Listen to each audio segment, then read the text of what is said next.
So welcome back everybody, hope you had a nice break. So now it is with great pleasure that I welcome back to the executive programs Craig Dubyk, who is the Director of HR for Sobeys Canada. And Craig, we were just discussing, he got his MBA from Otago. Anyway, without further ado, I'm going to just let Craig talk to you about his position as Director of HR at Sobeys, which is actually probably one of the largest supermarket chains in Canada. Yeah, second largest chain, approximately 1,300 stores, 97,000 employees. Is that right? At last count.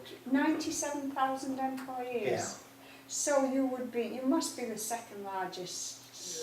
Second largest, just barely. Just behind Loblaws. Yeah. But you're going to overtake them. I am a Sobeys customer. I was just telling Craig, I shop at Sobeys myself. So, okay, so if you'd just like to fire away, and what we're going to do is in keeping with our usual sort of the way we work things, Craig's going to talk for a wee while, and then he's going to present some specific questions to you. So without further ado, away you go, Craig. Thanks, Julia.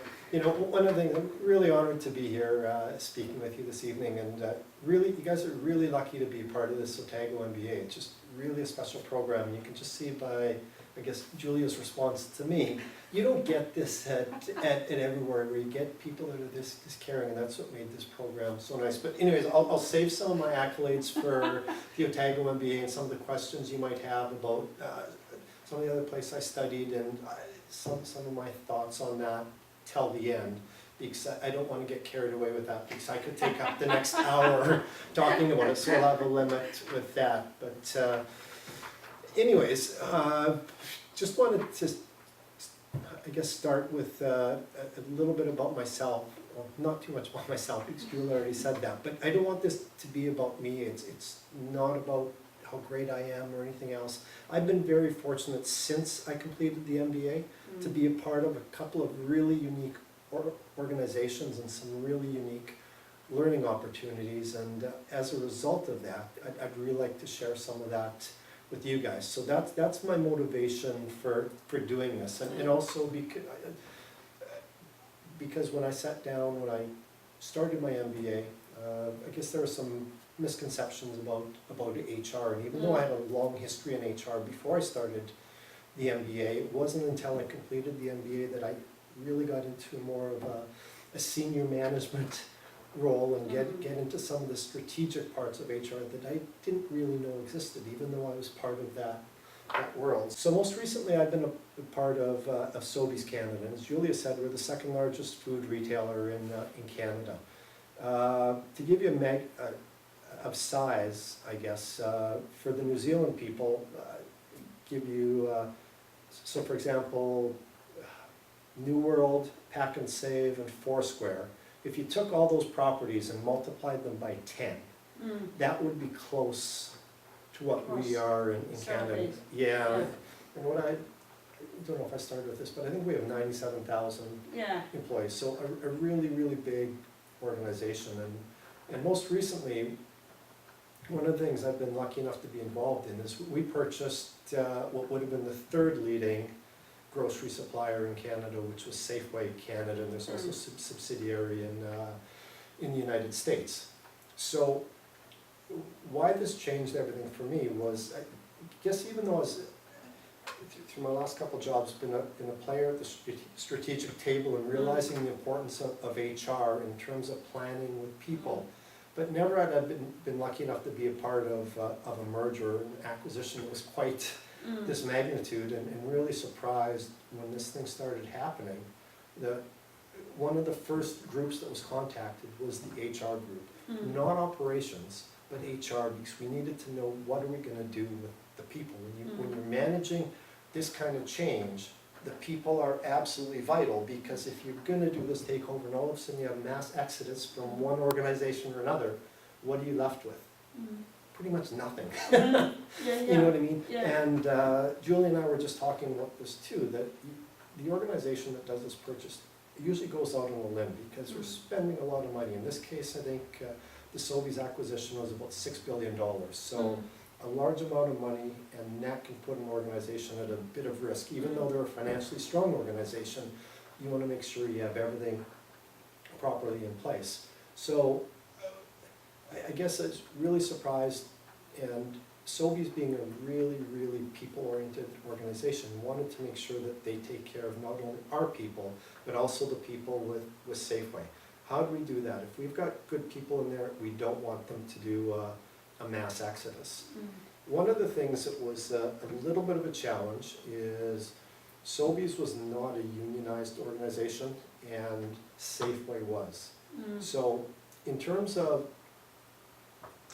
where we were going with that, was there were certainly some potential challenges, and that would be my first question to you guys. Yeah. In terms of a takeover or a merger like this, when you have the larger organization, which was Sobeys, and we're purchasing approximately 200 Safeway stores, what are some of the challenges that we were going to face taking over a unionized organization? Okay, so Danielle, we'll have a breakout, let's say, for 5 minutes for the groups to discuss that question. So the question is, what are the challenges that an organisation would face taking over a unionised environment when they are non-unionised themselves? So 5-minute breakout.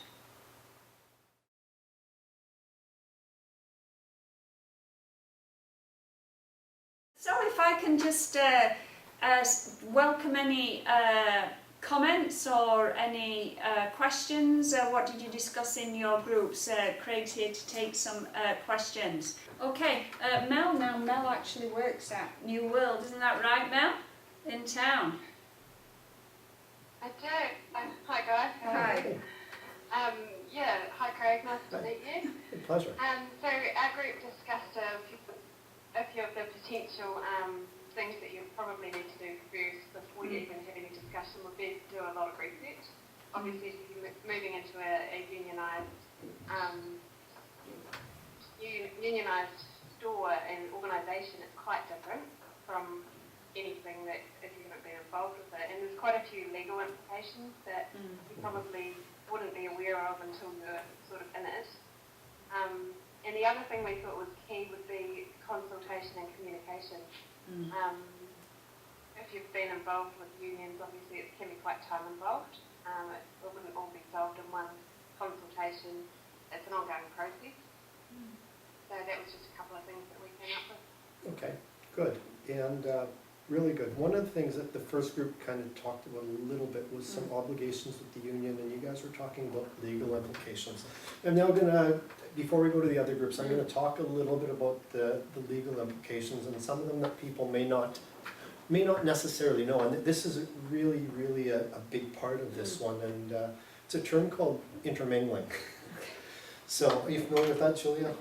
Vaguely. Yeah, so really what that is in a situation like this, and why I want to talk about this, because this is something that you guys could potentially face as you move forward if you work for organizations, what a big deal this is. And for us, what intermingling means is if these two companies, the unionized environment in Sobeys, which was non-union, if we merge too quickly, the union has a legal right to say, we're one company, and because they're doing the same jobs, they should all fall under the collective agreement. And as a result, it could have been as easy as 1,100 of our stores could have been forced to follow unionize and follow the collective agreements. So one of the things that we had to do is, even though this merger did take place, and we're now talking almost a year and a half ago, we had to be very patient with how we did this. So one of the things that we did, going about it piece by piece, is to make sure we didn't do that intermingling piece, was to make sure we started looking at, we still kept separate brands, separate identity, kind of two separate identities, even though all the money was going into one pot. We tried to run them almost as separate entities, besides some of the systems integration, which was a huge undertaking to go from, you know what I mean, an SAP system that we were on, which was kind of archaic, and the other system was much better. But to bring everybody onto that system, it took almost almost 12 months Oh my to do the goodness. behind the scenes work for an organization of that size. So we could keep a lot of the other stuff in the front of the stores distinctly different. And that was crucial, because if all of a sudden we just, the other grocery stores, if we would have just changed their names, brought all the other products and did that matching, we wouldn't have had a leg to stand on. Yeah. So that was a really good kind of observation about legal implications, because they were huge and are huge, and we also knew that at the time, the Safeway collective agreements, we know when they're about to expire. So there was a certain point where we have to be cautious to a certain point, and once those collective agreements expire, then those individual Safeway stores are going to be faced with questions of what they want to do. Yeah. And the other thing that we were also able to do as a Sobeys organization to mitigate some of this risk of the union, and don't get me wrong, this was absolutely huge, not just in terms of cost, but in terms of people and culture, because I think I was talking to Julia a little bit, and she knows Sobeys from Canada. But one of the things that Sobeys is really proud of is their people culture. Everybody's been to a grocery store, you know a loaf of bread is a loaf of bread at each store. It might be 10 cents different, but you can't really change the products. 90% of the products in all the grocery stores are almost the same. Where they vary is in delis and maybe some produce and some unique items. But the one thing that we're able to do to differentiate ourselves was in our people, our customer service. We said, what are we going to do better than anyone else? We're going to create a shopping experience for you. So it was all about the people. So if we lost that people part of this, we would lose our business. Yeah. So that was absolutely vital, and with that, when we talk about the legal implications, one of the other things that we went on to do was then to franchise a number of our individual locations, because if a lot of our individual locations, and we did have some that were franchised already, but especially in the western part of Canada, which is still a pretty big geographic region, if we franchise those individual locations, it's great for the organization financially to have franchises, but each is then run as a separate entity. They're not under the major umbrella, and we can avoid that intermingling. Yeah, which piece. could be a big problem. Yeah. Any other questions? Or should we move on to the next one? Okay, Craig, if you'd like to continue on to the next, either the next question or the next issue you'd like to discuss. Okay, so in this, really timely that we move on, because one of the things that I was talking about was people. And how did we do this change? How did we, I guess, hear from the people? What was going to be important to them? We knew this was going to cause chaos in your life. Everybody out there's probably had change at some point, even when change is really positive. Change is always hard. People, believe it or not, they like the tried and true. They like where they are. They like what they're doing. Even people that say, yeah, I'm all about change. I like that environment. It's stressful. Yes. It is. It is.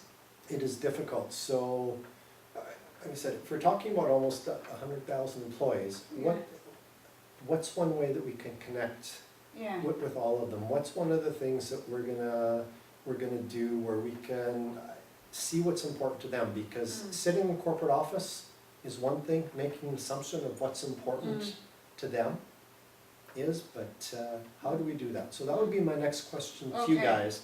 In terms of culture, and I know the first group talked about that, the culture. What's one of the ways that we can figure out what's important to all the people, and what we need to focus on as an organization to help facilitate this change and make it successful? Okay, great. So the question is about what could you have done, or what did you do? Right? What do they think you should have done in order to facilitate that engagement? And I think that's an important point, Craig, because it really connects with Cotter's 8 stages, which can be consolidated to 3 stages, about it's all about the people, it's all about the people, it's all about the people. So that being the case, how can we engage with the people to facilitate the change? So we'll have a 5-minute break if we can please, Danielle, for people to talk about some of the potential strategies you could use to get employee engagement.